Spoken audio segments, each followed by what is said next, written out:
Minta maaf ya sebab I tengok ini komen I rasa macam nak gelak. Kali memang murah kau-kau punya offer.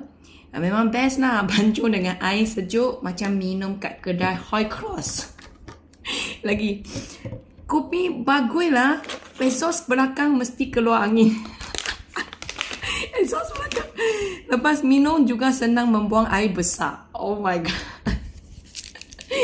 Komen ni I tak boleh tahan. Minta maaf nak gelak ni. Sebab dia kata exhaust belakang, high class, kopi bagus. Jadi korang kalau nak kopi bagus lagi comel. Macam kita sambil baca, sambil happy kan. Bagus, buat I mood jadi baik. So kita kalau nak minum high class punya kopi, sini ada, sini ada. Harga dia jimat saja. Korang boleh cari dekat TikTok Shop ataupun Shopee Midi Arabica Coffee. Tapi pastikan kedai official Simple Health ini penting sebab ada fake product tau. Tengok ada fake product. Kita jangan terbeli fake product. Nanti minum pula itu exhaust tak keluar angin. Tak boleh buang besar baru you tahu. So jangan beli dengan kedai Simple Health. Okay, satu sachet minum dengan 1 liter air. Cara ini memang bagus bagus, memang bagus. Kasih korang keluar angin, keluar toksik, keluar lemak, keluar besar-besar punya air besar.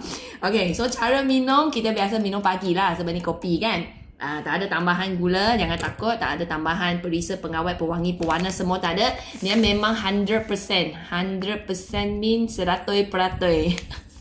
Kopi aja. Lagi kopi ni bukan kopi biasa. It's Arabica coffee. So sangat premium lah. Macam high class lah. Kita macam minum dekat kafe-kafe kan. Sekarang kalau you beli harga dia, kalau you dapat voucher mungkin satu sachet pun tak ada RM2. Okay, so kita minum pagi, makan dulu lah, sarapan dulu, rehat setengah jam ke 1 jam ke atas, dan kita start minum. Tengok air ni, air suhu bilik je, senang dia larut. Pastikan dia larut betul-betul, kita goncang lah macam ni. So satu botol air ni bukan minum sepanjang hari minum separuh hari saja kan. Nak keluar angin, keluar toksik, keluar lemak. So korang minum pagi sampai tengah hari. Sebelum lunch habis ini 1 liter. So 1 liter ni kalau dah habis, petang nanti korang isi lagi 1 liter air kosong, minum lagi. Dan 1 liter air kosong ni minum sampai malam lah. So satu hari kita kena ada 2 liter air. Ini sudah 1 liter, 1 liter lagi air kosong you minum petang sampai malam. Okay, so macam ni dah boleh minum.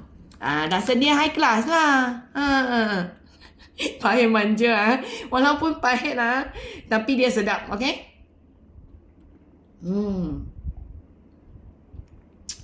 Buat you rasa best dekat badan saja. Ada kawan-kawan yang rasa ni pahit tapi sedap, sangat suka. Coffee lover. Ada orang lepas minum dia kurang ngantuk. Dia bertenaga sepanjang hari macam itulah. So badan yang lemah-lemah, sakit-sakit, ni kopi pun banyak sedap banyak bagus untuk you juga. So jangan lupa pergi grab laju-laju dekat TikTok Shop ataupun Shopee. Pastikan Midi Arabica Coffee dari kedai official saja, baru produk original Simple Health punya kedai.